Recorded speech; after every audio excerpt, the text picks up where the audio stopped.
Cool on computer, good, jolly good. Yeah, it was a rhetorical question, if I'm absolutely honest. Right, here we go. Share. Oh, who's that? Someone's coming in. Phil Strange. There we go. There we go. Right. Fantastic. Here we go. Okay, so you should be able to see a picture up there, negotiate and close. And okay, okay. Welcome, Phil. Phil, I'm going to march straight in if that's okay. Brilliant. Okay. Carry on, Keith. Sorry for being late. Not at all. 50 lines later on. Right. So takeaways, because last week we were talking, God, so much has happened in the last week. But anyway, we were talking about pursuit strategies and asking ourselves, is it worth it? At the end of the day, if we do all of this work, do we get what we need to do that deal? Is it worth doing or not? Who needs to say yes? Excuse me. Who could say no and be powerful enough for it actually to mean something, to stand in front of that 300-mile-an-hour train and stop it?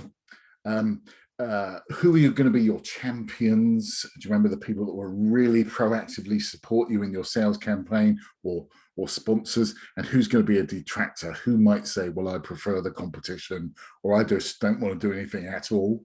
Excuse me. And of course, the whole concept of hope is not a strategy. Great Lancashire saying, this one, that hope doth butter no parsnips, and that's an old world way of saying, so I really love that phrase, an old way of saying you can't spend it down the shops. Okay, right, so here's the other side of that, is what do you need to believe to win? What sort of dynamics need to be in place for you to win? Have they got the budget? Are they so in bed with the competition that there's no hope for you at all? Have you got the right message, the right value prop? All of the, what do you need to believe? That's a really great question to ask yourself about. And are those dynamics in place, or what do you need to do to get those dynamics? And of course, the career management part of that, as I've had to exercise a few times, is what happens if you lose? What are the personal sort of defensive strategies if it all goes wrong? And the great one is get your boss involved, because you know you both go down with the Titanic that way.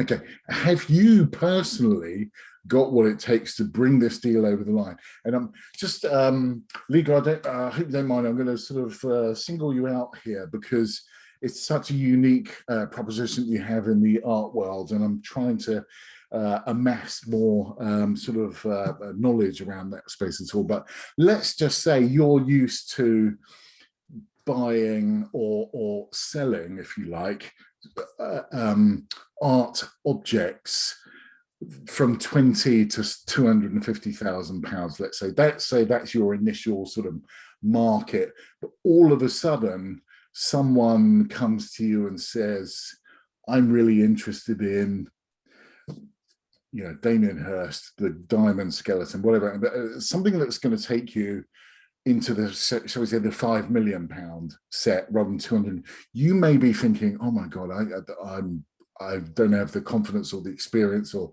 I don't have whatever.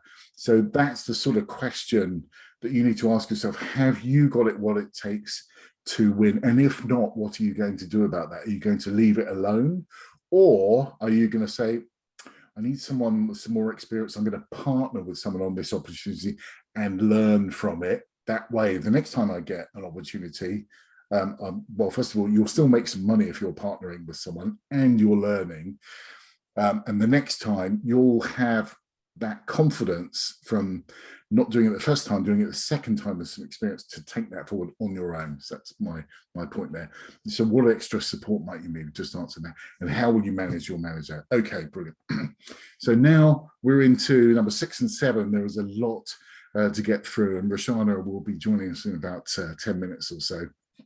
We're talking about negotiate and close today. The two sessions into one here, and don't worry if I don't get a chance to finish all the material on here, because again, the conversation that happens between us all is the important thing. Excuse me. Okay. Dictionary definition of negotiation is this is rather fancy language, but divergent positions, different positions, let's say, But you've got to form a joint agreement and get together. And I'm going to talk about Brexit, not whether you think it's any good or not, but most people have heard of it. And it's emotional enough for most people they feel something about the subject matter still. So you can imagine you've got the EU on one hand and the United Kingdom on another. A million things to negotiate, but they had to somehow get together and come to a decision of unanimity. And that's the whole purpose and process and spirit of a negotiation. Actually, it comes from a 17th century word, French word "la négoce," or an action actually, which is there's industriousness in this. It means it takes a lot of work to come to that unified decision. The assumption is that both sides are prepared to negotiate. By definition, you've got to concede something in order to bring the other party closer together. So it's both. It's both. It's an art, a craft, and a science too. Remember, excuse me, underneath all of this is, and I've got some experience as a trustee of a family charity called the Family Mediation Services, and unfortunately it's where couples, generally parents, are splitting up, and they've got to somehow split the assets, who's going to live with who, and all that. You can imagine that's a very emotional time, and often they come to the charity. And the charity is a mediation services, hence the name, and they help people get through the emotional hurdles of and the process of getting to a fair and equitable settlement. But you can imagine it's very emotional. A lot of people turn up to that session far too late in the process, and then they become, or they have become, what we call entrenched. They're entrenched in their decision. They're almost immovable, and it takes an incredible amount of skill and emotional intelligence to persuade them to come out of the trench, and actually there's a middle ground somewhere. Anyway, so rule number one in any negotiation: remember that no business is better than bad business. And the thing I would ask you to decide, and only you can really say this, is who decides what bad business is. When I worked with, excuse me, Hewlett Packard, the guy that sat next to me who sold, and Phil, you all know this story, but he sold all the hardware, the HP servers and computers and stuff like that. He was making a 30% loss, and this is quite common in the world of IT. He made a 30% loss. So every £100 server he sold, he was only getting £70 from the customer. They made their money on selling the break-fix support services, the consultancy, which is generally much more profitable, 50–60% margin. By the time you add that on top, then you end up with an overall profit of, say, 12% or whatever. But when you multiply it by 100 million a year, then it kind of makes sense and it all pays for itself. So who decides what a bad deal is? Because a bad deal to the guy that was selling all that hardware at a loss was very different to the guy that was selling all the services at a profit, even though they were part of the same deal. So just kind of bear that in mind. Okay, so we talked about, and this is why I was keen to get to this point, Liga, just now on, well, if I go into the gallery and I'm not getting the right service and all of that. So such a lot of your negotiating position is in your head. How you feel about yourself, your personal self-esteem, and the confidence that you have in your service or your offer. Such a lot is based on that. So can I ask you now, you can either come off of mute, because it's a tight number we've got here. Can someone come off of mute and give me a score out of 10? 1 is not very comfortable, and 10 is, you better come around here and we'll swap seats. Give me a score of where you think you are at the moment with negotiation. 9. Okay. 3. Sorry, who said that? 3. 3. Okay. Well, thank you for your honesty, Liga. Yeah, I'd say it depends what it is. So I'd say a 7. Okay. I'd say about 4, 3, same as Okay. Liga. Okay, understood. Well, okay. Well, I was about to say, I'll try and get you 2 points ahead of where you are now. So, 8. yeah, so Phil is like the Marshall amplifier or whatever it was. It goes up to 11. So I'll see what I can do with those. Okay, so negotiation number 1. Here's a scenario for you to think about. And actually, I've got Liga's target market in mind when I'm thinking about this. So try and put your mind in one of Liga's potential clients. Oh, here we go, is Roshana. Oh, she'll be interested in this as well. Let me just welcome Roshana into the room as such. 1 second. Where is she? Roshana, hi. Hi, everyone. Thank Brilliant. you for listening. Roshana, can you just let me finish this slide? It'll take 2 or 3 minutes, and then I'll introduce you afterwards. Would that be okay? Perfect. Yes, thank you. Fantastic. Okay, brilliant. Okay, so negotiations. So oh, here we go. Go back. Right. So negotiation is trying to imagine this is one of Liga's clients. Roshana, Liga is an art consultant. Let's put that out there. And so here's a potential negotiation that one of Liga's clients might go through in their world. Okay, so let's imagine we're one of Liga's clients and we're going to go in and these are nice cars. So we fancy ourselves with a Bentley Continental. Brand new price is probably about 275,000 by the time you've got one of those ridiculous Falcon storage things in the boot where you can put your wild bird of prey. I kid you not, that is an optional extra on one of these things. But anyway, so it's a 50,000. It's got about 300 or 400 miles on it from memory. The price includes the number plate, but I'm from Yorkshire and I can't stand paying full price for anything. It just doesn't work for me. So they are asking £225,000 for this thing. It's already a £50,000 saving, but I'm gonna test how firm that price is, and I'm going to offer them £180,000 for that car. And the salesperson looks me in the eyes and said, "I'll take it." What are we thinking? Should have gone lower. Yeah, I offered too much.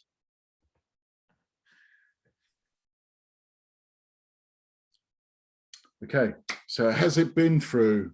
So we're not feeling good about it. That's the point. We're not feeling good. We were expecting to have a fight at least. Do you remember? Well, not everyone's into Monty Python, but if I remember the sketch. Surely you want to haggle. Well, there is some science around haggling, which we won't go into here. You have to take my word for it. That actually, and we will come to this. I'm not going to steal the thunder from later on. So what's wrong? It doesn't feel right. Whatever words you might come into your mind, actually, someone says, okay, it just doesn't feel right. And so even though we may have saved £40,000, another £40,000 on that deal, it doesn't feel right. We don't feel good about that. Okay, right. So that principle, thank you, Roshana, bang on time. What would you like me to do? Would you like me to, well, let's come on for share first of all. Would you like to introduce yourself first, Roshana, or would you like me to introduce you, or?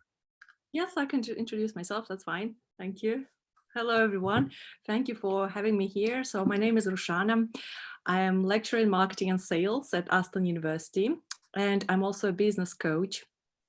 So I've been working as a coach. I've set up my own business last year in the middle of a pandemic.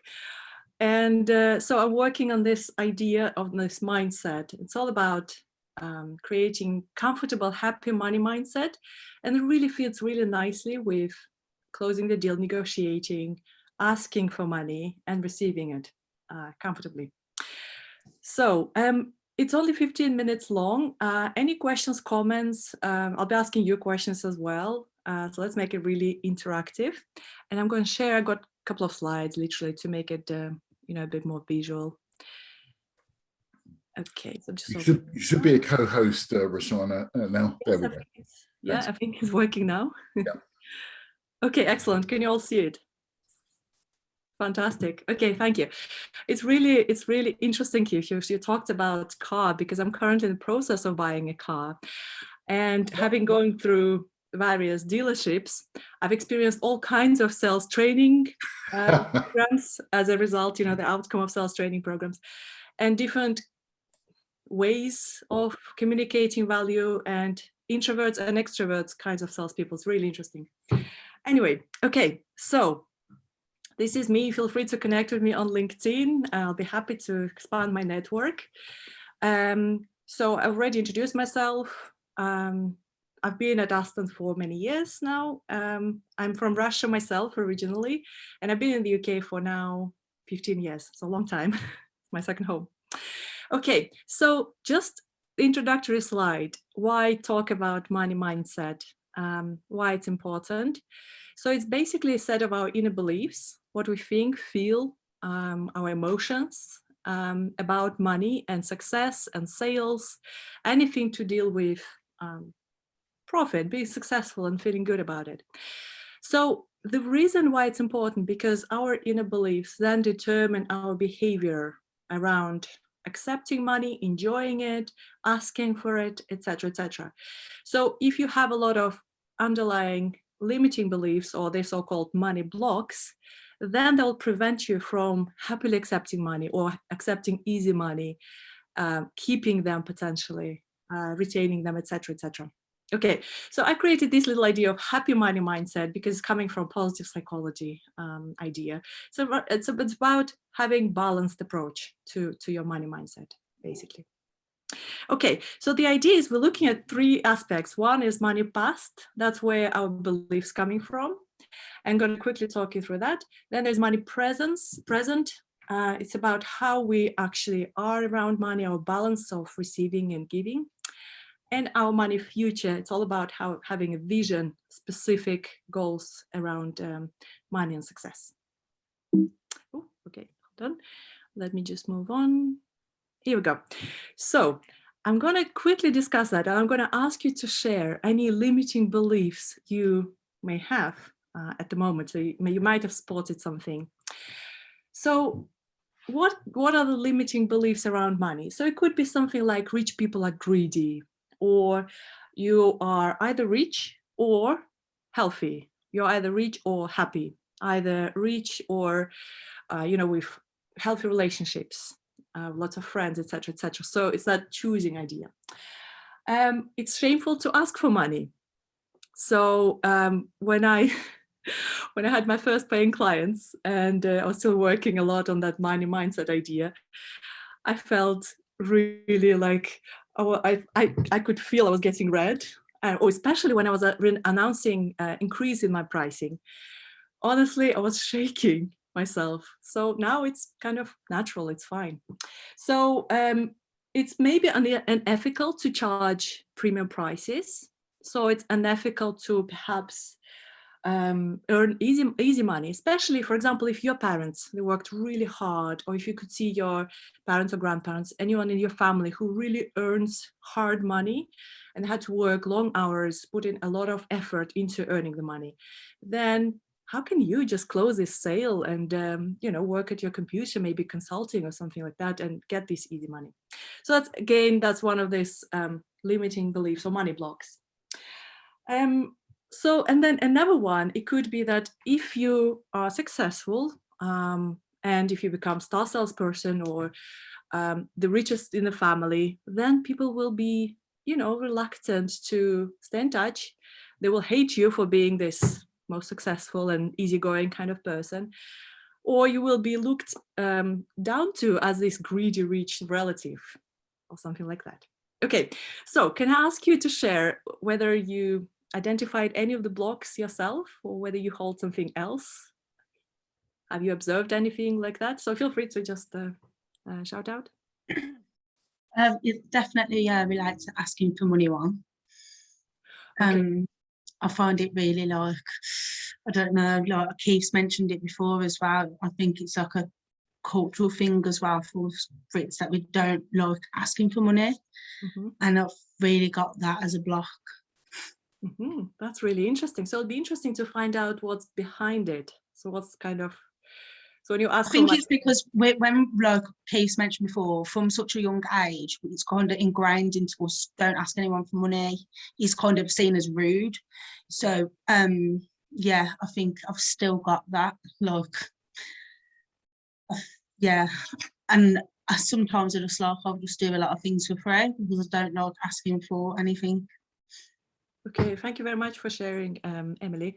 So it's absolutely natural. So we all hold some narrative from our past around it. Okay, anyone else? When I used to live in Canada, I knew a lot of people who had a lot of money and they were all really unhappy. Okay. And so I do have an association with reaching a certain point of money where you actually become more miserable as opposed to happier. Okay. Well, it's interesting you say that. There is actually research to say that there is a certain level of income you achieve, and then after that, it doesn't make difference in the level of happiness and well-being. So yeah, interesting. Thank you for sharing, Julie. Anyone else? A more comfortable misery, maybe. At the back of the limo. Yeah, I do. To Julie's point, I might have been in my old sort of life, you know, one of those people. I had some nice cars, big house, all the rest of it, but I realised I was actually trying to fill my life with stuff rather than what was important in life, and I suspect I'm not alone in doing that. So it was a sort of an unhealthy relationship with money. I am the same, Keith. I'm very close to you. I think I spend more before I earn, and I have this tendency of buying things instead of investing money in something a bit more valuable than just buying. It's retail therapy, isn't it? Sometimes. Yeah. Thank you for sharing that. I must just chip in here with I had that kind of block. I would say I needed to spend everything, and I actually worked on that with a psychotherapist, and it turned out I had some sort of maybe like generational trauma, that having some security blanket, some savings wasn't safe because of the history of all rich people were kind of have been forced to give away their wealth, even if they worked really hard to get it. And so for me, it wasn't safe. I'd never felt safe having any money, excess money left on my savings or current account. So I had to spend it all, sabotaging my own financial well-being. And only when I released that, I worked with a therapist for that. I'm now fine. I'm looking at my savings like, yeah, it's fine. No, nothing triggering.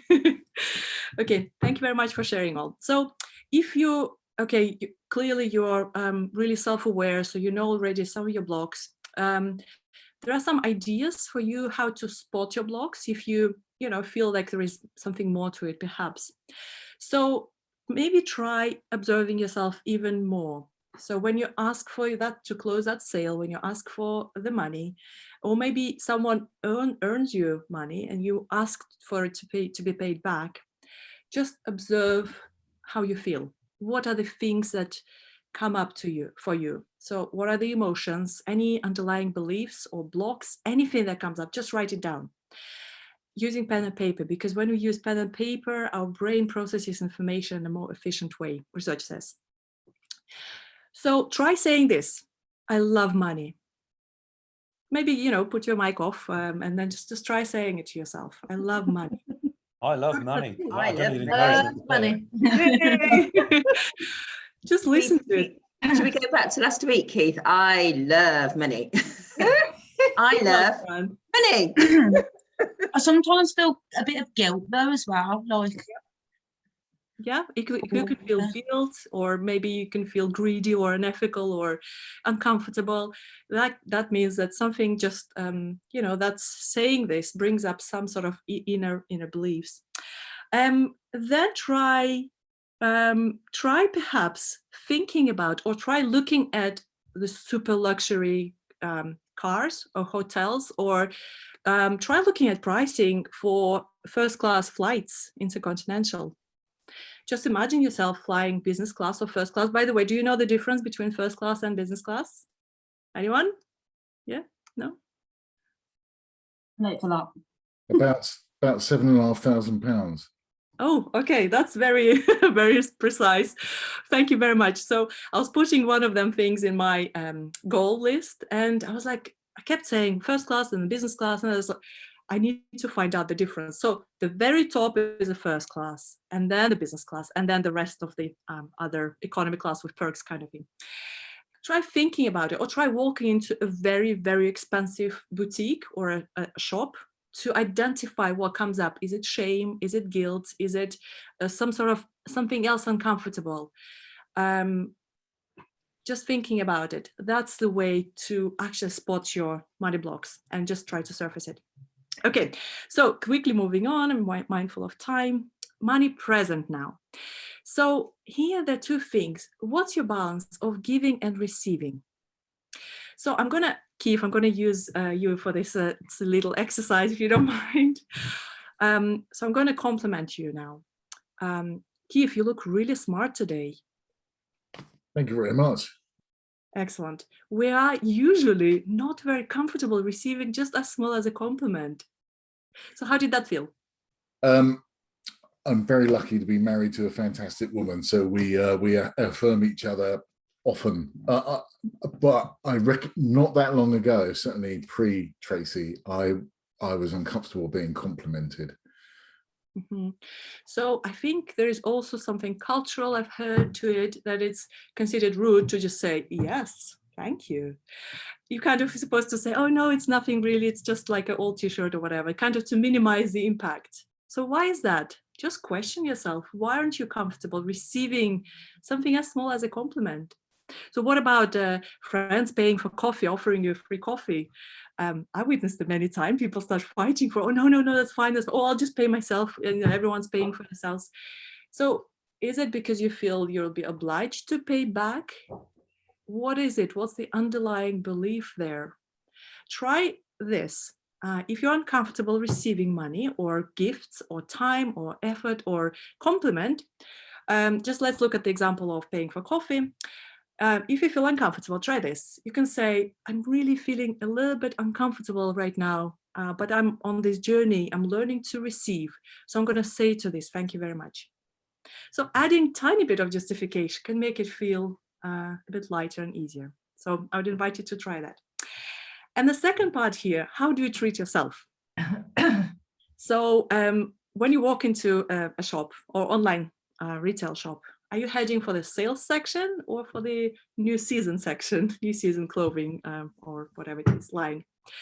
How do you, and it doesn't really mean you have to spend much. So sometimes it's as simple as replacing a screen protector, a cracked screen protector on your phone will feel like treating yourself as a VIP. Just having a cream on your desk, hand cream, and applying a bit more hand cream on your hands, feel like you treat yourself as a VIP. And then maybe trying to move just one step up from the basic line you get. It could be groceries or anything like this. Just one step up, next step up. Just try and see how it feels. And then celebrate. So whatever success, little things happen, any money comes in, if you found 1p on the street, just celebrate it. Just spend the time saying, thank you, that's really nice. The moment you send that gratitude, our brain kind of switches to a more positive way of thinking and feeling as well. Okay, And onto very expressway, onto our future. It's interesting how, you know, most of us, we all kind of know what we want. We want to be happy, successful, you know, healthy. But when it comes down to specifics, do you know specifically what you want? I mean, can I ask you whether you have your goals for the next year or 3 years or 5 years? You have 3 years, Keith. Okay, excellent. What about? Like vividly, but they're not smart goals, so they're not like proper and measurable and stuff. Mm-hmm. Thank you for sharing, Emily. I'm a drifter. Okay. What does that mean, Lisa? Sorry, is it taking as it comes? Yeah. Okay. Thank you. I'm in an interesting position where in the last couple of years I've achieved a lot of the goals that I set. So now I'm not sure what the next set of goals are because I've achieved a lot of the ones that I wanted. So I'm not quite sure how to rejig and replan. Fantastic. That's really interesting. It's like, as Keith said about the LinkedIn profile, your goals are also living, breathing thing, which you revisit, you know, set new goals on a regular basis. But can I just take this opportunity to say, well done for achieving your goals. Did you take a moment to celebrate? I do. I think I have quite a good attitude to money. Yeah. So and so yeah, I do. I celebrate. I would say the one thing I did today, which I mentioned earlier, is I'm sitting on an office chair today that I've purchased, a proper office chair. Yay. To replace the one that I've been sitting on for 14 months, which my dad found in a skip 15 years ago. So but it is interesting, isn't it? 14 months of sitting here 8 hours a day, but I couldn't invest that £100 in myself. And I finally did it today. So you're right, it's about the small things. Well done. And it's not that small, actually. It's exactly treating yourself as a VIP that comes in different shapes and forms. Yeah, really well done. Okay, so there is a joke that the difference between millionaire and billionaire is that billionaires write down their goals twice a day, whereas millionaires do it only once a day. And it's about being specific. So I say smart vision. The only thing, you're probably all familiar, so it's specific, measurable, achievable, realistic, and time-bound.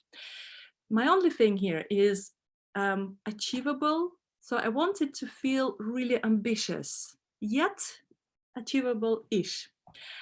And so when we set the goals, they have to be very specific. That's the most important thing.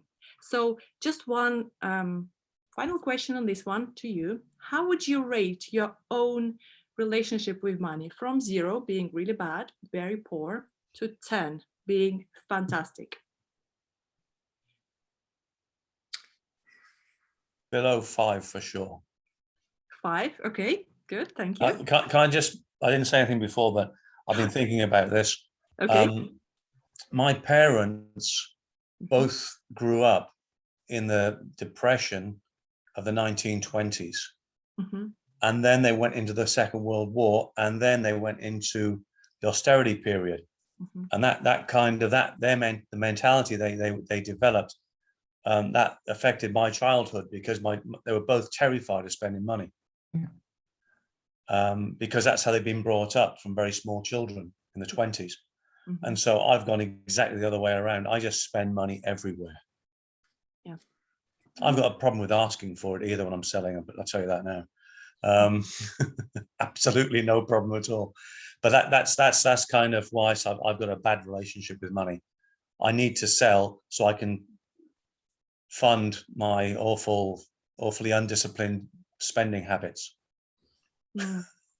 It's really interesting. Thank you for sharing this. It'd be really interesting to find out what's behind it. And maybe you can try, if you're interested in exploring more, you can try journaling or, you know, conversation with a close friend, perhaps, or you can try coaching or like group coaching programs just to find out more if that feels uncomfortable, of course. I'll talk to my wife next time we're in Chanel. Okay, sounds good. I think what you said about culture is quite interesting, because I think the British do have a bad relationship with money, and they are considered internationally to be very tight to be honest.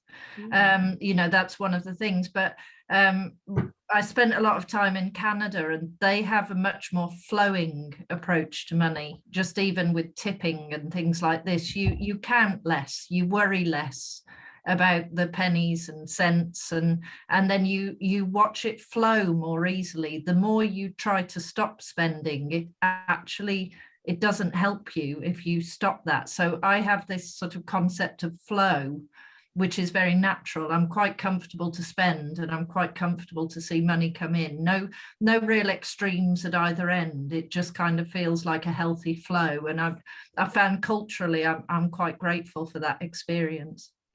Fantastic. And it is the aim, isn't it? Developing that balanced attitude, I guess. Like, as you said, flow it's a good way to describe it. Yeah. Okay, so I'm really mindful of time. Final point here is just about being consistent. So I'm writing my goals every day, and I've taken time to set them up. And yeah, it was just a couple of days, super busy day. We're currently in process of moving from Nottingham to Bristol and selling a house. It's a bit of a crazy time. So I opened my diary yesterday, and my last entry was 22nd of April. So I skipped almost 3 weeks of goal writing. I was like, oh my goodness. So vision boards really help a lot. There's a lot of research to say that they really work and how they work, which will really help you to bring that vision closer to our present. So I've got some, coming from academia, I had to do this. So I've got some recommended reading for you to do on the subject. And yeah, any questions?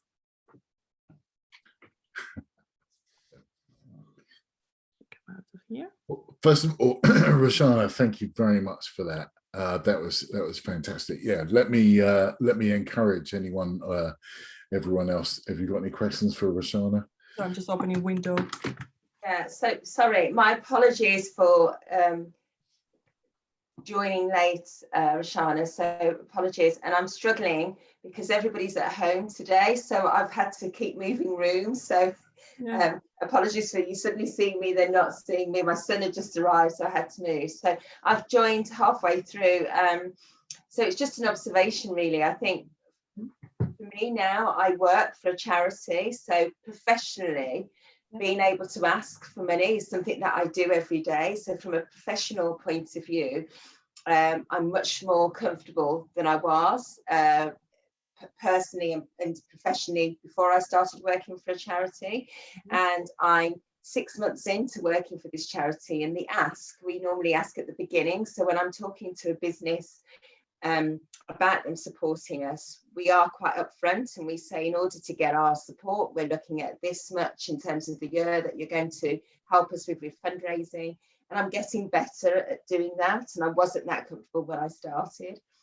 Personally, I'm married to an Englishman, so there are lots of cultural differences. So my Caribbean background is probably similar to how Philip describes some of the how he feels we're quite open about spending money and enjoy that feeling that it gives us. And then my husband, who's very British, whose parents grew up out of the war, have this austerity behind them, and it's always saving for a rainy day, but nobody quite knowing what that rainy day is or what it looks like, but always know that's for the rainy day. And one day I asked my husband, what is that rainy day? He was made redundant last year during the pandemic, and I said, do we need to use the money now? And he said, well, no, that's for the rainy day. And I thought, well, isn't this the rainy day? So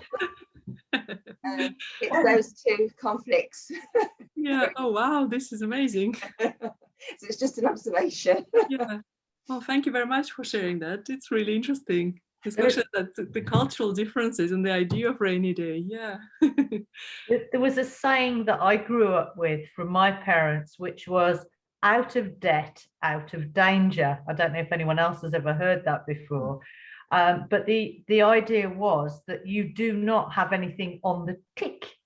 So you don't buy anything from a catalogue, you don't pay for it on the drip, you buy it outright with money that you've saved. On the never, never. Yeah, I was never allowed to have anything out of the Littlewoods catalogue or anything like that. Quite a background where there was lots of love and no money. And they'd lived through the war, they'd been war children themselves, so that they weren't used to having a lot. And then I grew up seeing the yuppies that were driving around these amazing fast supercars while I was waiting at the bus stop. And I remember intense feelings of jealousy. And then referring back to my mum saying out of debt, out of danger. So my attitude sometimes when I'm asking for money is that I might have somebody in front of me who appears to have everything that is available but with money, but ultimately I'm thinking to myself, do they own it, or is this on the never never? Shana, I'm from Latvia, so I probably grew up in the same times as you, in Soviet Union times, and I grew up with in a farming family, have zero money, dad alcoholic, mom works her hat off, and bringing up 7 children. Well, we were the youngest and had always gone. But I remember growing up and starting to work at age of 6 and 7 in the fields in the summer, 8 hours to earn the summer money, and then going in a school and working in the fields for weeks. It was a tradition, at least in Europe, to bring children to working. And I remember that I couldn't ask my parents money. There was just nothing. I knew I need to grow up. So my first job landed at age of 15 when I kind of left college. And then it just went on, and then I studied evenings and I just worked and worked. And the culture grows. It's not like we grow in a culture that we need to support our bad run brothers and sisters, our moms and dads, our grandmas and everything. And I remember growing up and going, all my money is going by buying food for my sister who can't afford children bringing up, to buy clothes for them, to support my mother's bills and my dad's drinking habits. It's just like this thing going on and on and on. And then one day I said, I want to cut it off. I got my own child. I don't want to support anymore the whole family link over there. And they felt very upset with this, and they still come back. And so this kind of thing that is like a almost like a cancer in our culture, that we have to feed everybody who lag behind us. Otherwise they will not like us. And it just brings up, and it's just a constant. And I think that culture and that mindset I have to really break away, like almost somehow chop it. And it's very hard, and it's guilt. Extreme guilt. Thank you very much for sharing this. Keith, do I have a minute? I wanted to share so I totally understand. So when I was working on my money mindset and money blocks, I've discovered that so I was deep inside, it's not on the conscious level, it's some subconscious level. I was afraid that, you know, if I have a new car, good savings, good house, then the relatives will start asking me to support them. And for some reason I was thinking in my husband's relatives, not mine. I don't know, for whatever reason. And I was like, oh my goodness. So if for me is having all this savings and wealth is not safe because they will take it, then I will stay away from money. That's how money blocks work. So just around anything to deal with those psychological, things, baggage we bring from past, I would invite you to try something. It's an ancient Hawaiian ritual called Ho'oponopono. It's a forgiveness ritual. And trust me, it works wonders. I don't have the scientific explanation to it, and I tried to find it. But basically, you make a list of all the people, situations. It could be government, it could be historical, I don't know, country leader, it could be bankers. Make a list of everyone you hold grudges about, so maybe you feel upset about, or you really feel hurt for.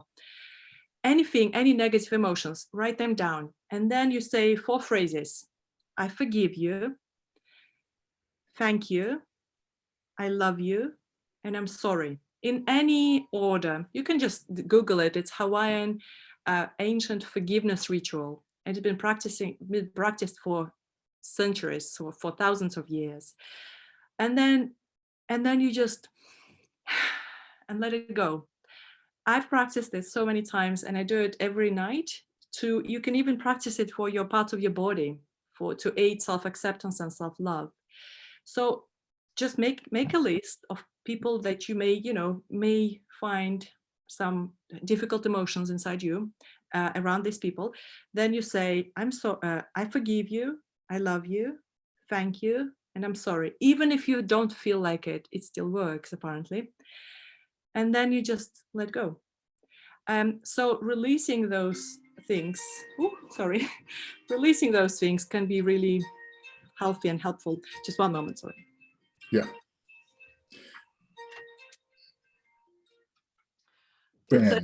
It's my Margit saying that it's time to take kids for karate class. Sorry.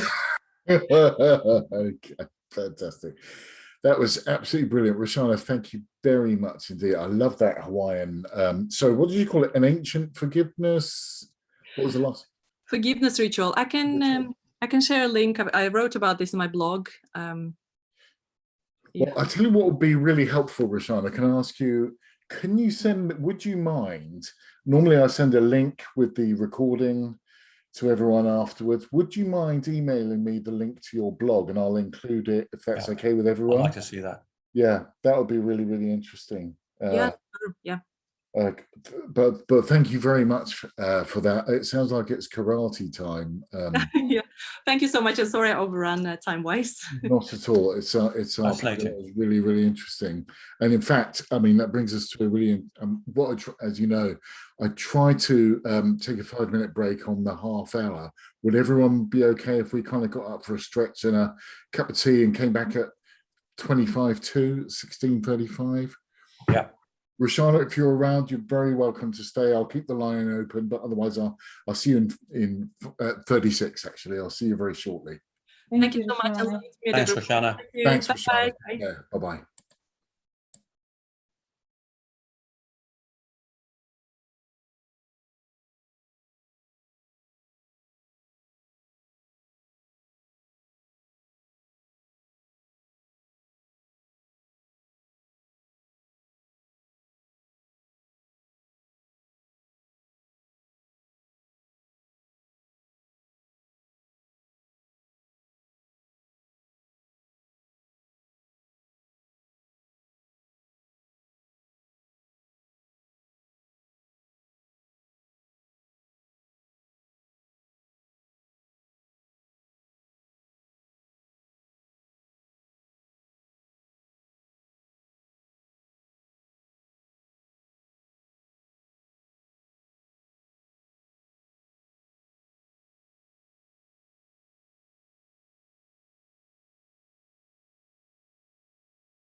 Hi, Julie. You're mute. There we go. Hey all. I thought it was quite funny that Phil and I probably had similar parents, and that I'm more like my parents and he went in exactly the opposite direction. I was going to say that because I was going to refer to the make, do and mend generation. Yeah. So, for example, my parents won't treat themselves to a new couch. What they keep doing is just layering more and more things on top. That's one of the things I note about that generation. Mats on carpets, trays on surfaces, things on sofas, but anything but actually spend the money on replacing and having something new. And I was thinking that my dad would actually have to be at death's door to pay for a cab, a taxi, and is just boggled by the fact that I would order a takeaway if it wasn't somebody's birthday or an anniversary, you know what I mean? So it's I think the one thing that I refuse to do, I call it broken cup syndrome, you know, if the handle's missing but you can still drink out of it, you can keep it. I'm not like that at all. If it's broken, it's going. It's got to be. What is it? There's a beautiful saying, something about never have anything that is not functional or aesthetically pleasing. And I stick by that, but which is not like them at all, you know. But I always head to the sale section first.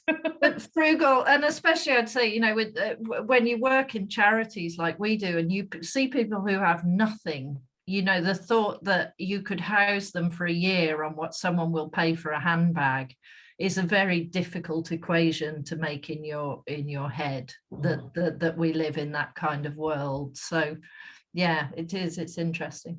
We kind of do it for those of you who live in the West Midlands, which I'm probably about half of us. And actually, I'm sure the same is true in central London. My first weekend in the West Midlands, we came down from the north of England for my wife to start her new role, and we stayed in the Pt.1 in if you know that place, for the weekend while we were looking for property. And it's a nice enough hotel, but it's not the Dorchester or anything like that. But it is nice. But there's this image that's in. I would have taken a photo, but I suspect I would have felt ashamed for doing so. But there was this. If you know the hotel, there's some free parking right outside. It's probably only for patrons of the hotel. And then there's this air outlet on the Hotel du Vin, which is got warm air coming out of it, and invariably has a person who's, and forgive me, Pauline, if I haven't got quite the right vernacular here, but a rough sleeper sleeping outside, particularly because there's warm air coming outside, and it was, it was a really cold night that night. But there was literally 3 feet away, there was what I can only call a nasty green Lamborghini parked outside the Hotel du Vin, and it would have made for a fascinating photo to appear in Time magazine or something like that. Certainly not on my camera roll. Around the juxtaposition with, I'm going off on one now, but this is something I really. My point is, I have no problem. Lamborghinis for hours, they're wonderful. Well, apart from getting out of them, that is a real trick. Getting in them, no problem, because gravity works in my favor. What can I say? Getting out of them, that's the stuff of YouTube video clips, which I'll send someone on the way. But anyway, no problem. Those people, those kind of cars. But what are they doing for their community? That's what I'm always thinking about.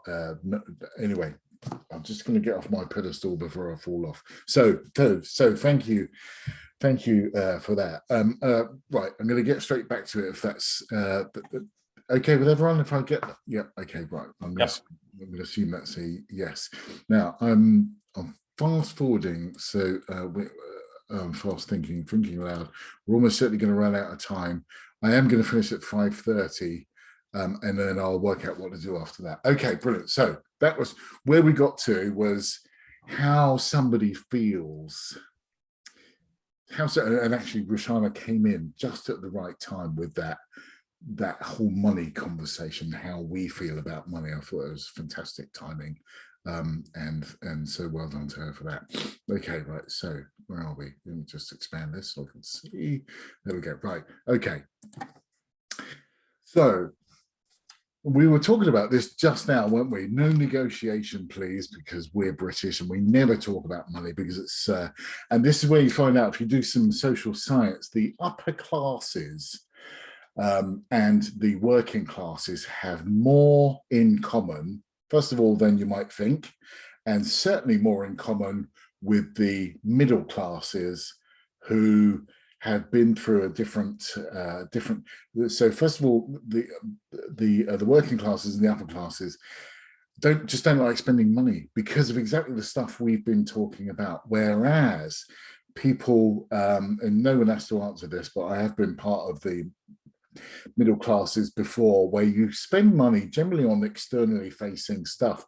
You're trying to justify that you're doing so well in life, and that's why you end up filling your life with empty crap. Anyway, moving swiftly on, but anyway, there's a strong linkage there. So it is a mindset. How do you feel about negotiating? This is as important for you as the person that you're negotiating with. Embarrassing or uncomfortable? Yeah, okay, that's actually what the other side is hoping, so that you don't negotiate and get the best price. They're going to make you feel uncomfortable. If anyone's been up against procurement people, that's the kind of mindset, if you like, that goes on there. They're trying to make you feel embarrassed, uncomfortable, because they want the best price, and equally we want the best price as well. So it's all part of the same puzzle. There are many different parts of a negotiation. Price is only one of those things. I don't think that's any surprise to anyone else, but it can be around profitability, which at the end of the day will come down to revenue and the price achieved, but also the timing, the quality, the different kinds of services that you said. We talked about that last time around. And also, don't fall into this trap. So now, none of us in particular sells in volume, and I'm just trying to think of an example. Okay, software licenses is a case in point. Software licenses, something we've all bought Microsoft Office or a variant thereof for our PC at home. When you get into the corporate world, you'll get into people that will say, well, how much is a user license? And you'll say, I don't know, £20 per annum or something like that. Well, okay, we've got 10,000 people. How much then and the price will go down about 80% normally. So you can get it for £4 a user per year. And they'll come back with, well, I want 20. And I want it at the £4 a user price. Phil, I can't believe you've ever come across that kind of nasty, manipulative kind of behavior that you come across. So don't get stuck in that trap. Now, most of us are selling. Can I give you a gambit? Can I explain a gambit that they did on me once? Yeah, please. So one of Spain's biggest savings banks in Barcelona, they're called La Caixa. Here in Catalonia, the Catalans have got a reputation for being like the Scots. And so I was proposing a computer software solution, and their classic gambit is you know, Phil, great to see you. It's wonderful. We love it. Dad, it make you feel 10 feet tall. And then they'll say, there's only one problem. If we added everything we've got here and put it all in one place, we could probably get about 80% of what you're trying to give us now. Now that immediately it puts in my mind they'll only pay 20% of list price. Right, and so I'm already screwed. Yeah. Yeah. So, Phil, I don't know what's going on there, but you look as though you're. Have you switched the lights out or something like that? Okay, you're on mute again. I take your point. That is a classic thing. I have a similar situation. I don't know if anyone's been through this before. It sounds like you all deal with real nice customers that you don't, where they don't negotiate.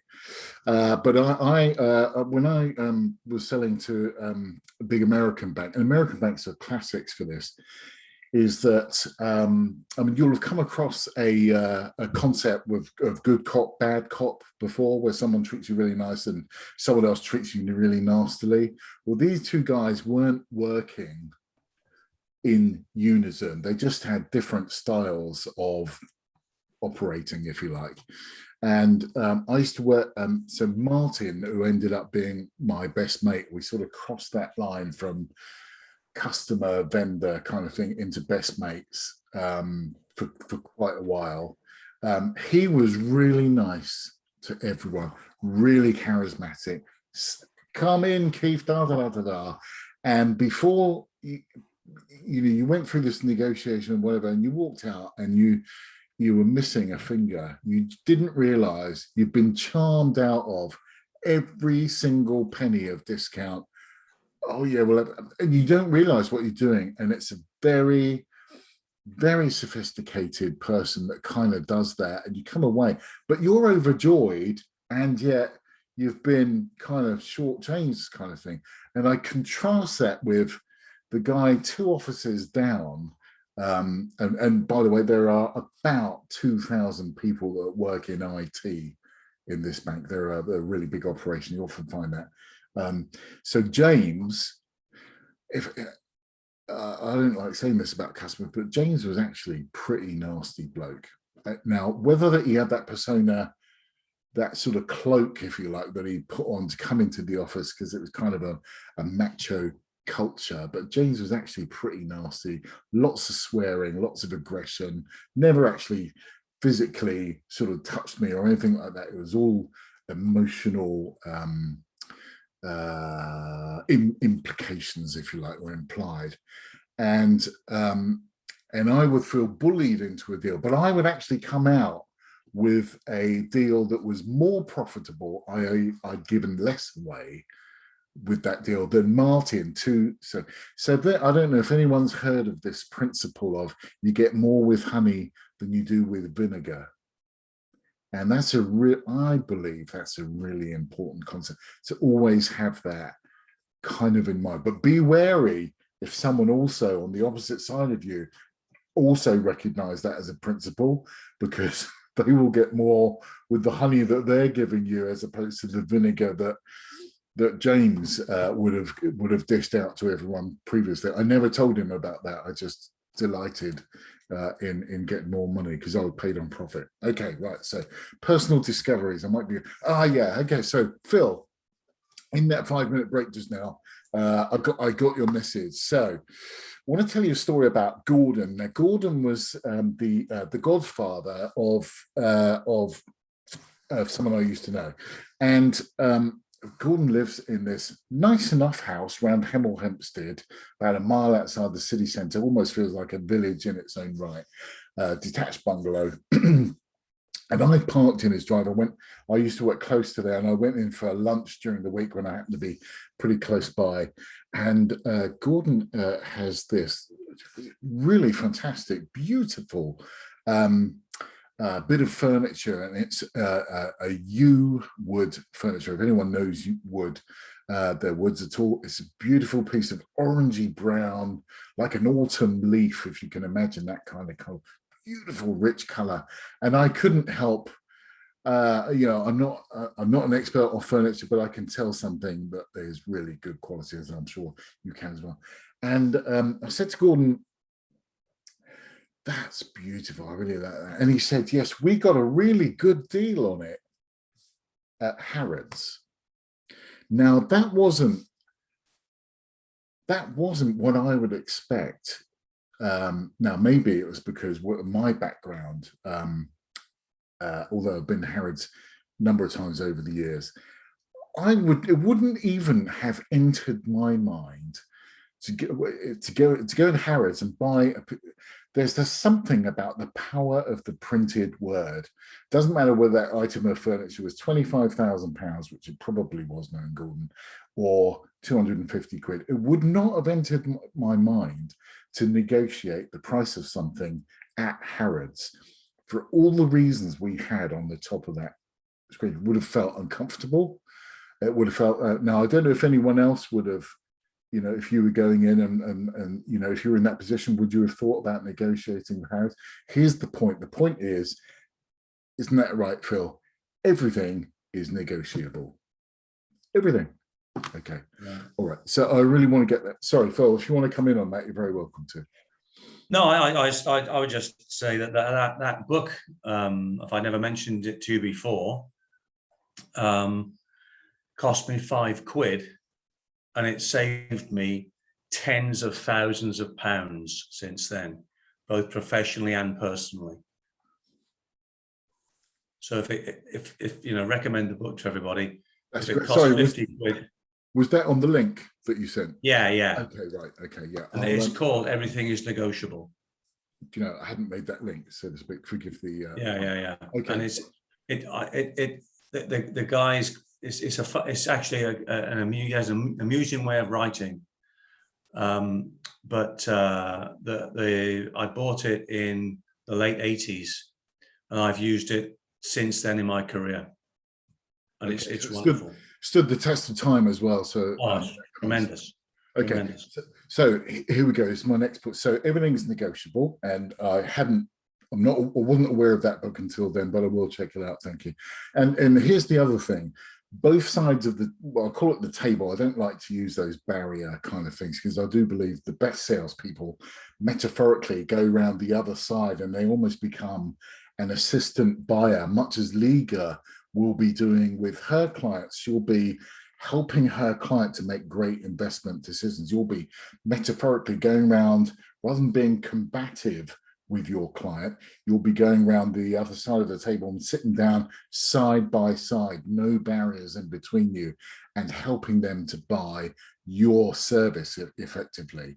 Okay, so, and you have the right to test the price wherever you are, be it Harrods, you know, subject to reasonableness. You're probably not going to get away with that when you're filling up with petrol, because that other person doesn't have the authority to barter or test the price. But you have the right to test the price of just about everything, whether it be the Bentley or the piece of furniture, whatever it is, or the piece of art. You have the right to test that price. And anyway, and so you talked about Scots people who, you know, sometimes stereotypes are, well, they're stereotypes for a reason.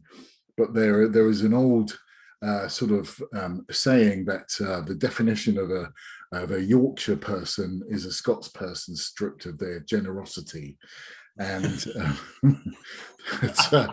and if ever you come to, and I'll tell you what, my neighbours Margaret and Rodney, that is an absolute badge of honour, and I perhaps should have tested that with Roshana around you know, because I suspect I'm not dissimilar, but coming from a background like I do, I was really uncomfortable asking for money, because there was no money when we were young, and so the whole concept of I hated to say when I grew up, I can't afford that.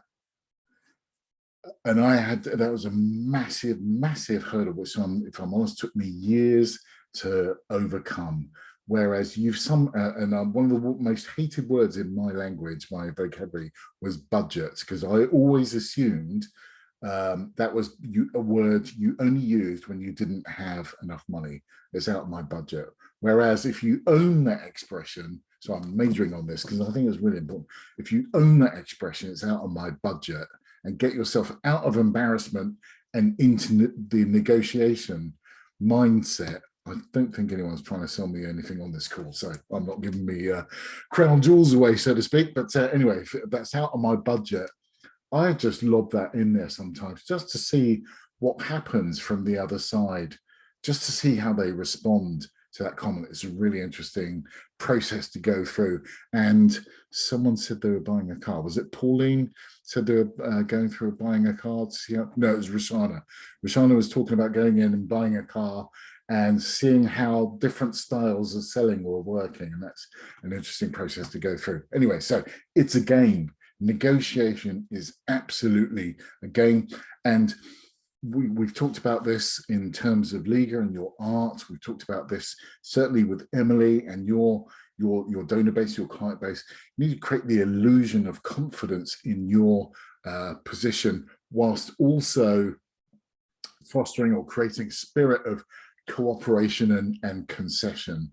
There's a reason why negotiators are incredibly well paid people when you're at the top of the game and you're acting on behalf of heads of state when you're negotiating these really big deals, because it's an incredibly incredible amount of talent to do it well without offending the other side, keeping everyone at the table negotiating. Okay, right. So when does negotiation start? Let me invite you to come off of mute, but apart from Philip. Because I have a feeling you might know the answer to this. So, okay, so if I can just ask you just to hold your breath, hold your nose, whatever it is, for 30 seconds. Can I invite anyone to come off mute and just tell me when you think negotiation starts? When you start a dialogue? When you start a dialogue. Okay, yeah. When the opponent has told you price? So, sorry, I couldn't see on my screen. Was that Liga? Yeah, when the opponent has told you price. Okay, which is fairly late on in the discussion. Okay, yeah, fair enough. Julie, you got a hand over your mouth, which normally signifies you want to say something, but you're biting your tongue. Get rid of my cats. No, it's a really interesting question. I'm not sure. I think maybe once we've established need, Yeah. I think maybe then, because then we're in a position where we actually we know we've got something to negotiate about. Okay. Yeah.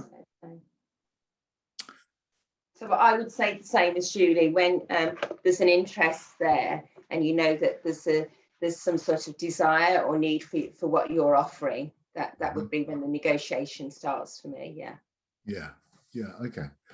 But when you know, like if somebody asks me about our services and I say, okay, well, I'll send you an email.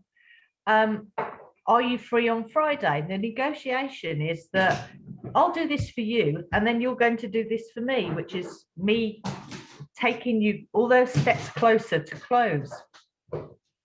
But I'd say that they've potentially established, so I'm kind of thinking in terms of sales of me kind of doing a cold call or whatever. I'm not at the point of negotiation until I establish that there's some interest in my service. So if they've come to you and expressed that there's some interest in the service, then yeah, I'd say, yeah, negotiation starts then. Okay, that's thank you, everyone. That's fantastic.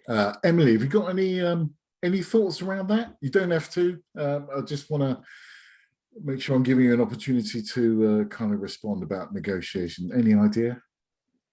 I kind of agree with everyone else, like from the start, dialogue, what Lisa said, but maybe from the marketing as well. So you kind of negotiating that your product is probably better than other people. Yeah. That's a really insightful statement. Absolutely. You are, and I think now, is there a right answer or a wrong answer to this? I don't know, because everything is about a point in time, as we'll come to in a little bit. But so I think it starts pretty early on. From the moment you're opposite number, that sort of suggests it's a combat. Again, combat is not supposed to be, but your sort of opposite party comes into contact with you and your brand. Your as soon as they've engaged, maybe even with your social media profile, you haven't even spoken to them or met them yet, but they're experiencing the digital you, if you like. This is difficult sort of concept to get over, but I think Emily's pretty close.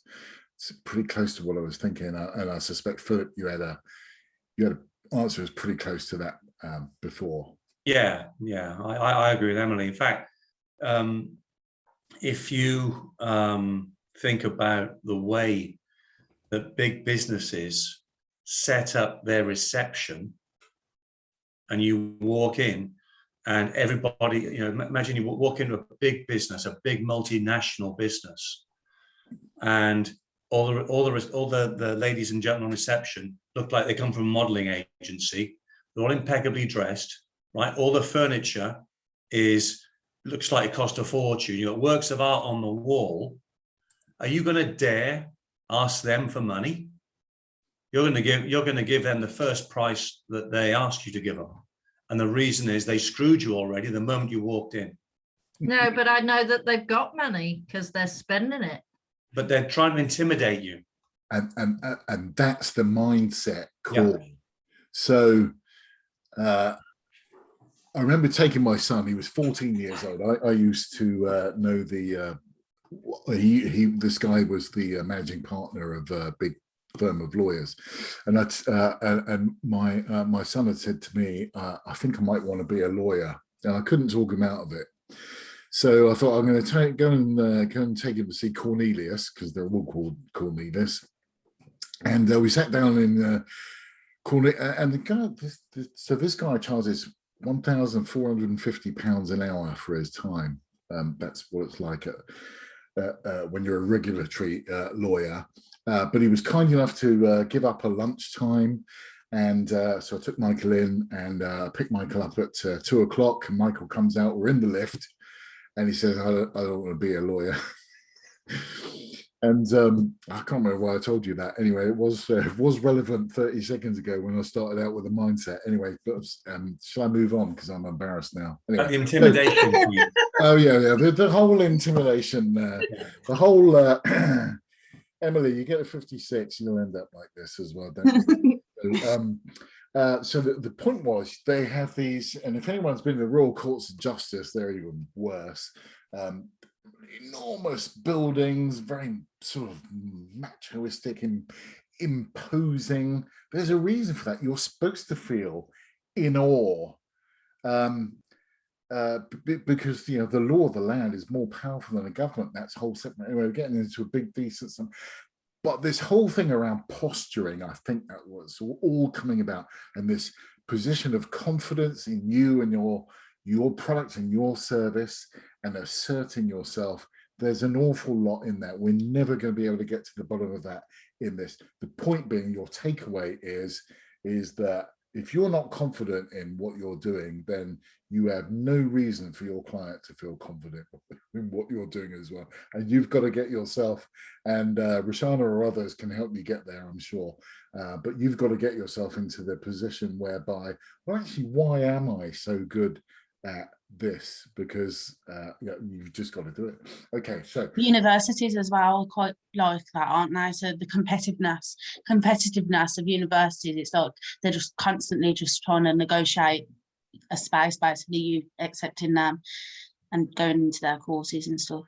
Yeah, on social media, everything's just aimed at that, really, isn't it? Yeah.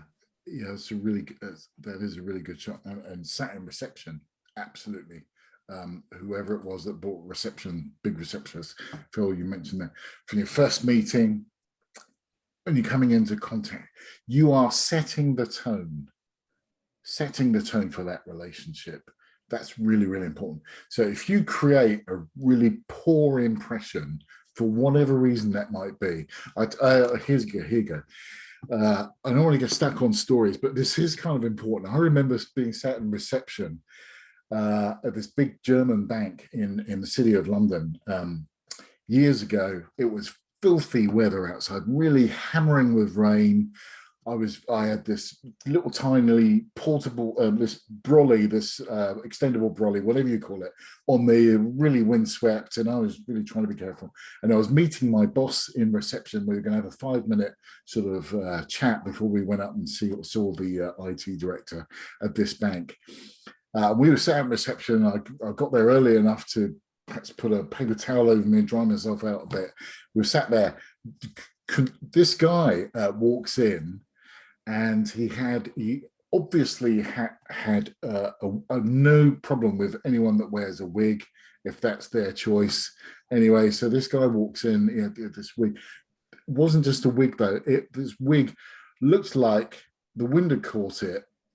It had blown around, exactly like that, blown around and been run over by a bus, and he literally just picked it up off the deck and put it on his head. It looked, he hadn't looked in the mirror, he hadn't looked. Now, how anyone was supposed to take that person seriously, and how he could assert himself and get the best price for his goods or whatever it was, you've got to create this illusion both externally and, probably more importantly, what's in your head, what's in your mindset, in order to assert your rights. So you've got to give yourself a fighting chance. That's the point. You set the tone for that relationship. Take some balls. Yeah, exactly right. Yeah. You've got to create the best impression. All right. Okay. So Always beautiful, Keith. Okay. So what one word actually do you think you should be able to use to describe a successful negotiation for everyone? What one word?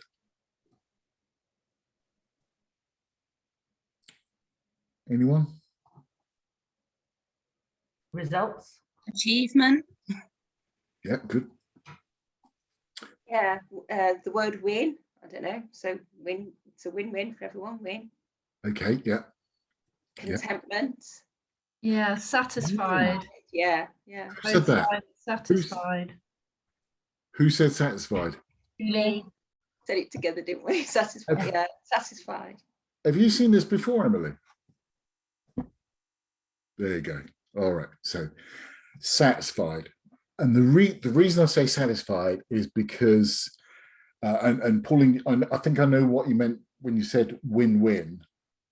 But the fact of the matter is, when we go into negotiations, we won't always win by equal amounts. And so, and you find this particularly on, well, actually, any kind of negotiation, whether it's big, whether it's small, whatever it is. If everyone is satisfied with the outcome, you stand a chance that that deal will stay in, but stay done, because that's actually what I also said. I did say satisfied as well, but perhaps you didn't hear me. But also contentment. So I sort of readjusted where you're content. So that could be similar to satisfied. Everybody's kind of content with what they've got. Yeah, absolutely. You're right on the nail, right on the nose there, Pauline. That everyone's got to feel that way. And I contrast that with if you, and I have to say this happens with IT an awful lot. Someone will come out and they'll go, "Oh, we got a fantastic price for that. That's, we really, pick your next word, but we got the better of the customer there. We came out with a fantastic price."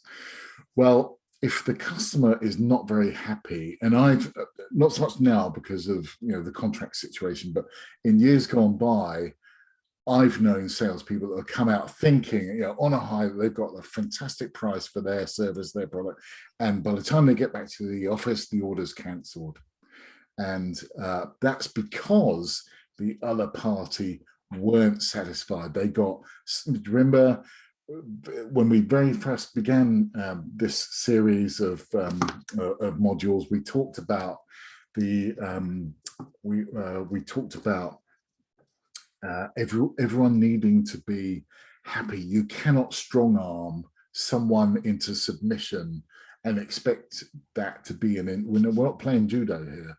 Where Ippon doesn't count.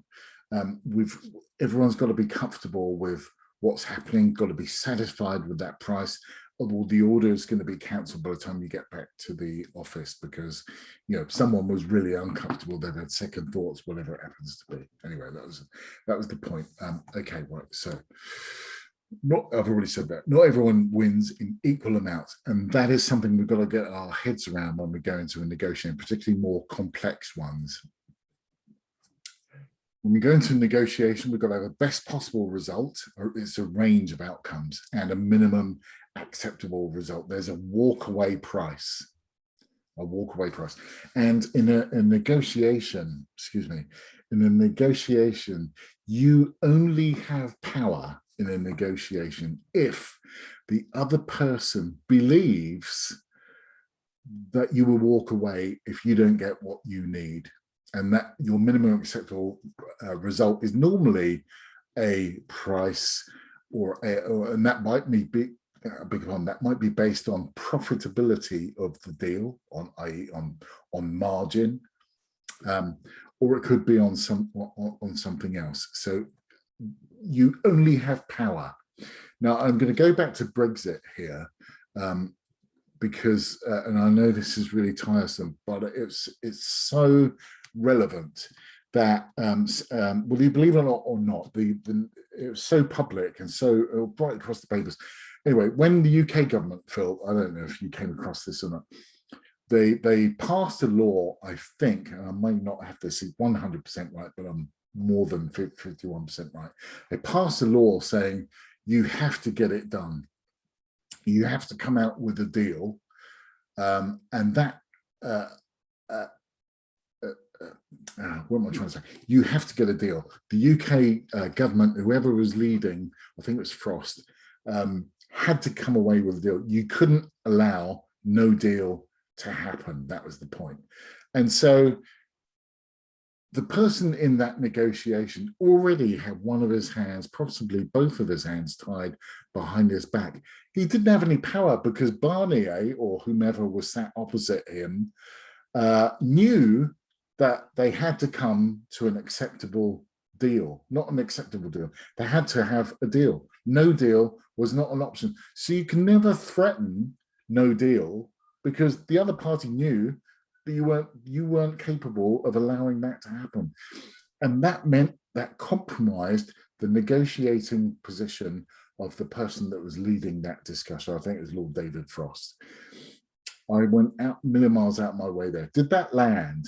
So the other person, now we're not all involved in walk-away type deals, but you will one day, whether it's buying a house or a car, in your personal life or professional life, unless the other person believes you may walk away, you have no power to negotiate in that deal. When I went back to Gordon and Harrods and negotiating that bit of furniture, when he was, I mean, he had the temerity, the courage to negotiate in Harrods, which at that stage of my professional life, I would never have dreamed, because of that imposing building. I presume the price on that sticker for that bit of furniture was the price I had to pay, little old me buying something in that store. Whereas because of Gordon's, well, he went to Gordon Studden, he had a very posh education, and he had the confidence that only an expensive education can kind of give you. He went in knowing that, well, I am Gordon, and I don't want to pay that price. I want to pay this price. I would never have dreamed of doing it. Anyway, so you get the point. So the concept of the pound seat is something that I'd like to, has anyone come across that expression before? The pound seat, who's in the pound seat? Often associated with who's the more powerful person in a discussion or in a deal or whatever. Okay, right, so the factors of who's in the pound, my goal is to get you guys is a global term, so and well, I'm getting myself in the hot water. Anyway, I want to get everyone into the point where they are that they feel powerful enough in that discussion. So the positioning of your product, service, and the context, which we talked about in number 2 around go-to-market strategy, your product positioning, as if you like, the context, that's a determining factor in your power in a negotiation.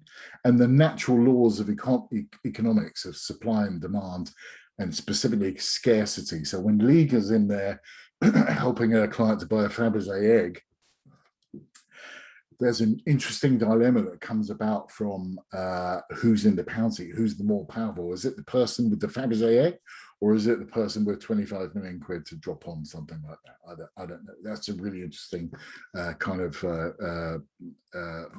factor to go across. And then we'll come across capabilities. Moving on.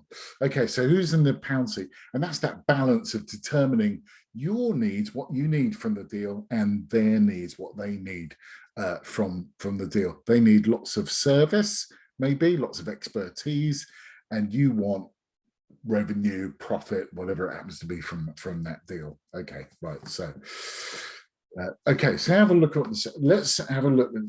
Liga, do you recognize this? Okay, right. So this is Leonardo da Vinci's Salvator Mundi. Is the most expensive painting, I believe, still ever sold. 450 million, I think it got a couple of years ago at Christie's. So if you can imagine, there's the person with the gavel conducting the auction. There's almost always, for some reason, in a New York auction house. And there's a room full of people and a number of people on the bank of telephones. Who's in the pound seat there, would you say? Is it the owners or the sellers of the painting, or is it the room full of billionaires that have got the money to buy an item like that? Who's in the pound seat, would you say, or the dollar seat? Anyone? The seller. The seller. Any idea why we think that might be? Well, they'll have set a reserve price, so they'll know that they're going to sell it for a price that's acceptable to them in the first place. So then otherwise, it's the speed of the bidding will only drive it up to a better price than the lowest than they're willing to accept. Yeah, that's a good point. And that description of the reserve price on an item, that's a great way of describing the walk away. You only have power if you believe the other side's going to walk away. There's a reserve price beyond which they haven't got authority to proceed. They have to walk away. There's no deal, no sale, therefore. Okay, so that's the concept of scarcity. There's only one in the world. It also has fantastic provenance. Leonardo da Vinci, I got to believe most of the planet has heard of da Vinci. There's only one. So the seller in that instance has the power of they can walk away. They have the power. There's also, which we won't get into, there's the dynamic that happens when you've got lots of people bidding. And there's a lot of psychology about the power of the crowd that goes on, and you get into game theory and all kinds of things, which I don't profess to be a master in, but there is some interesting stuff that happens there. Oh, right. What about this one? Who's in the pound seat here? So this is getting across Richard III. Now, I'm not a historian, but I can tell you that dynamics there's often a point in time in which something is more valuable than other points in time. So Richard III, if anyone can remember what he said on the battlefield, he'd been knocked off his horse and he was about to get killed by the opposition, and he said, my horse, my kingdom for a horse. So right there, in that point in time, he would have given away his entire kingdom just to have a horse to escape. And so at that point in time, there was a lot of value to be placed upon a horse, whereas the day before or the day after, it wouldn't have done it. It wouldn't have been in that position. So that's really interesting around companies' financial end of year. The public sector authority may need to spend their money by March the 30th. In which case you're in a pretty good, you could be in a really interesting negotiating position, knowing that they've got to have that money spent. In terms of a family office, they may have for the high net worth and ultra high net worth, they may also have a spending situation going on, and that's about the art of asking high gain questions around everything, knowing everything that's going on in that deal. So point in time, that can be a factor as well. What about who's in the pound seat here?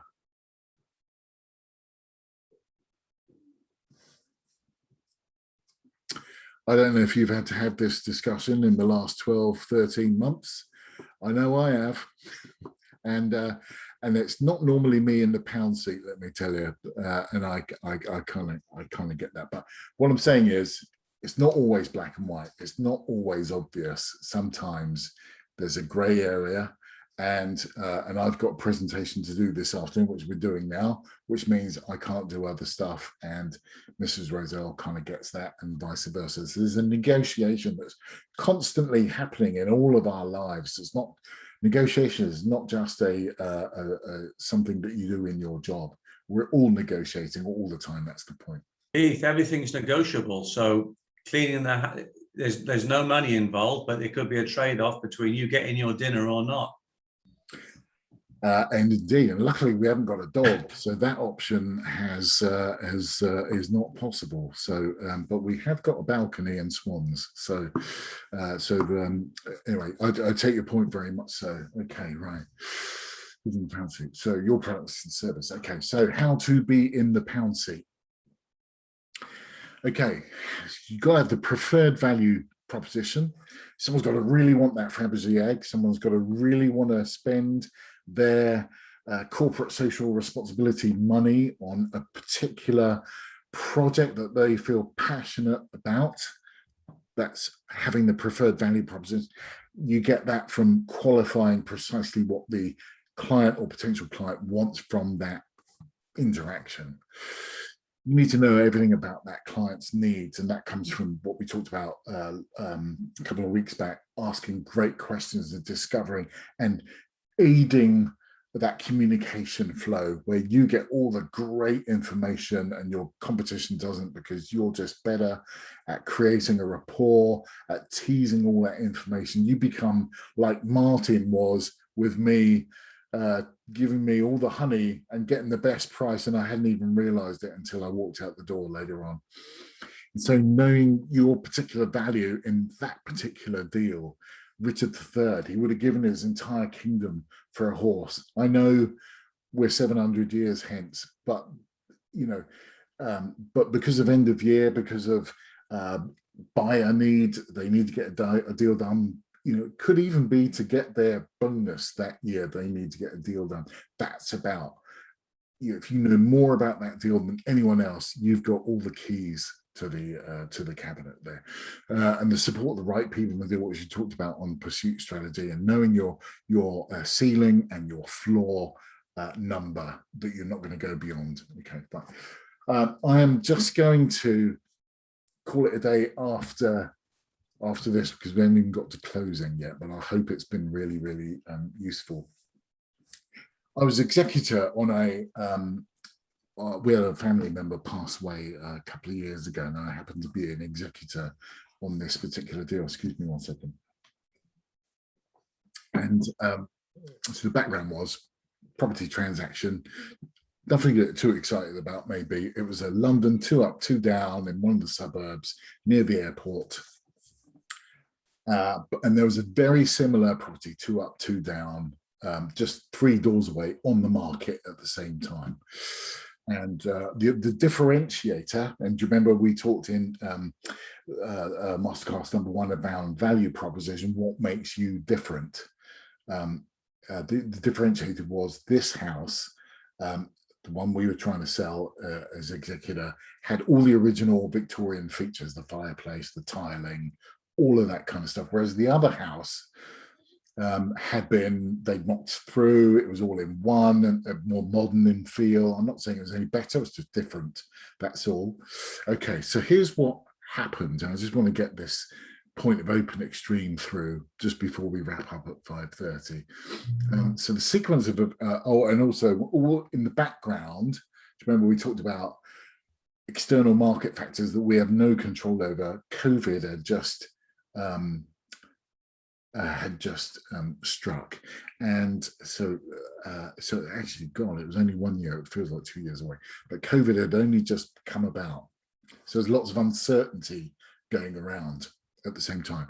So right, so we listed it at 350k, which was what the estate agent said they believed it was worth. So we listed it, and the number of viewings after 4 weeks was 0. Okay. Now, so what do you do when you get to, after 4 weeks, I've got responsibility as executor to get it sold and liquidate the estate for the beneficiaries of the estate. So we relisted it for the same price as the other house. So we felt the estate agent had advised us, the expert had advised us, because of the original features, it was worth more. Now, so we took that face value, fast forward, the market didn't agree. That's the point, the important thing. You cannot beat Mr. Market. So we relisted it at that price. We got 63 viewings in about, yeah, exactly, over the next 3 weeks. Fortunately, we'd agreed with the estate agent that we didn't need to be there. So that was up to them. 63 viewings and no offers. Anyone want to come off of mute and tell me what they think the problem might have been? 63 viewings. Possibly people thought it was too good to be true and it was too cheap. Okay. Back to that Bentley conversation and okay, all right, yeah. Or they were concerned that you dropped the price, therefore there must be a problem. Okay, interesting, yeah. Anyone else? Well, I was thinking if you weren't there, then the estate agent wasn't very good at negotiating, or wasn't very good at talking to people and presenting it. Yeah, it was the wrong. They were appealing to the wrong people. They were getting the wrong people to come round. They weren't. They spent too much effort in persuading people to come round that were never going to buy a house like that. That's strong arming people into coming around. Yeah, come round, kick the tires, you'll fall in love with it. You know, these people were never going to buy, the people that were, I mean, I can't believe 325K is a first time buyer's price, first of all. I mean, that's a generational kind of difference. You know, that would have been a palace 25, 30 years ago when I was first out on the property market. At least you're nodding, that's good. We kind of agree. So it was an unqualified audience. They were never going to buy. Okay, so finally, we get someone who comes round and they put an offer in of £277,000. I'm going to fast forward our way through this and I'm going to go and unpick it. So they put in an offer of 277,000. Okay, all right. What do you think is significant?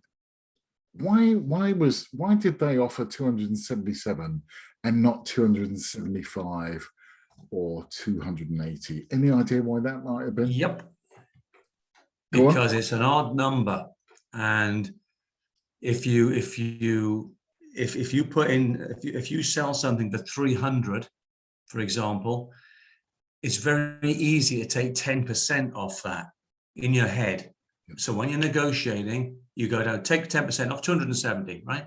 The guy does 277, and then he knows that, first of all, it's not easy to negotiate in your head. Secondly, the margin is not in units of 10, it's in units of 2 or 5 or 7.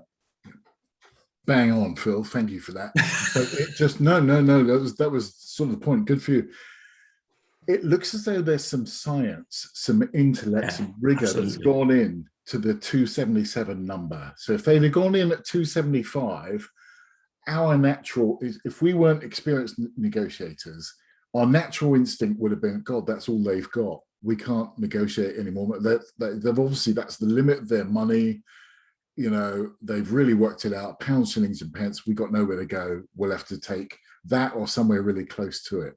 Well, so because we didn't have the imperative that we had to sell it because we were moving abroad, or so, there was no real compelling event, so to speak, no burning platform. So there was value in them putting forward a 277. It was close enough. There's only about 20% difference. So it was if it was 177, you know, they wouldn't have looked credible. We would have just battered them away. You're wasting our time. 277 was close enough to think, okay, well, they're serious. They do want to buy. They got some money. They do want to buy it. But it was worked out exactly. If they'd have come forward with 280, it would have begged to have been negotiated. It just absolutely begs to be negotiated. So bear that in mind. So we came back because I didn't have the pressures on us. This person had passed away. So, you know, we could have left it for 2 years if we wanted to. I didn't want to. We came back with 323. Now, most people would have been going somewhere in the middle, which would have been about the 300 mark, give or take a couple of thousand now. They would have gone in at 300, and then we would have ended up somewhere between 277 and 300, about 290, let's say. That would have been the settled number at 290. We came back at 323. So there are a couple of things going on there. That meant we were more passionate about achieving that number than we were about conceding to their number. We were putting our stake in the ground. We were talking about our number, and that's why that's important. Fast forward through, because we're out of time now. They came back. Their next offer was much further ahead at 290, which if we hadn't have been as methodical in our negotiation, that would have been the number we ended up at, 290. So we've moved them further to our number. We're in control. They fear that we'll walk away. We actually ended up at 310,000. That felt like, in the market conditions at the time, a reasonable settlement. But the takeaway was we achieved about 20k more than we would have done otherwise. So it was a good return on effort. But we're talking about our number. There was no compelling event. We'd identified the customer's needs. We knew they were more interested in a house with character than perhaps something that had been modernized and, you know, was more of a generic 2 up and 2 down. There was some uncertainty, so that works just as much in our favor as their favor. And we made them, because we made them work hard for that deal, they valued it more at 310,000 than perhaps if we'd have just conceded at 290. We made them work hard. They put more value. Okay, right. It really is. We're out of time now. If I'm honest, I'm about halfway through. So I have a proposition for you, and I genuinely don't mind what the answer is. I can either go forward and I can record the rest of it and send it to you as a URL, and you can consume it at your own kind of leisure, or I can extend this course by an extra week, and we can do closing, or if we can finish off 3 or 4 slides of negotiating and closing next week, and then we can go to what's 19th to the 26th. We can finish on the 26th. How? I'd enjoy an extra week. And me. Would that be okay? Yeah, Lee, that's okay. would that be okay? Yes. Okay. All right. There's no extra charge, obviously, but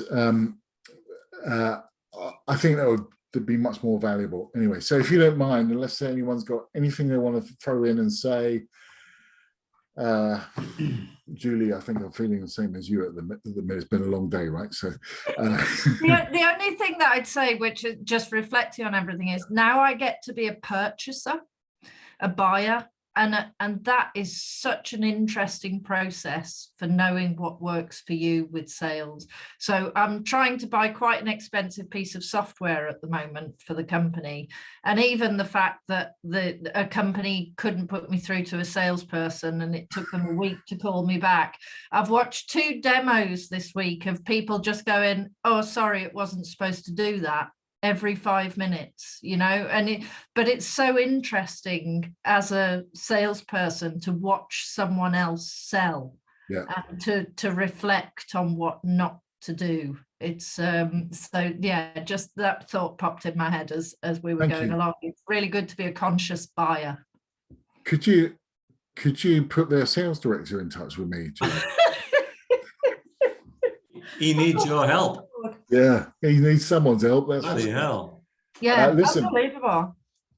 Yeah. I can only imagine. Listen, I've really enjoyed it. I'm very sorry we've gone over time. I'll extend it and I'll get Sue to work out what to do on Eventbrite, but I'll extend it and we'll go into it. And in exchange for a 5-star recommendation at the end of the program, then that sounds like a good deal, right? Good negotiating, Keith. Fantastic. Yeah, fantastic. Listen, thank you, everyone. Thank you for your patience. Thanks, mate. Take care. Bye-bye. Have a Bye, everyone. good week. See you next week. Take care. Bye-bye now. Bye.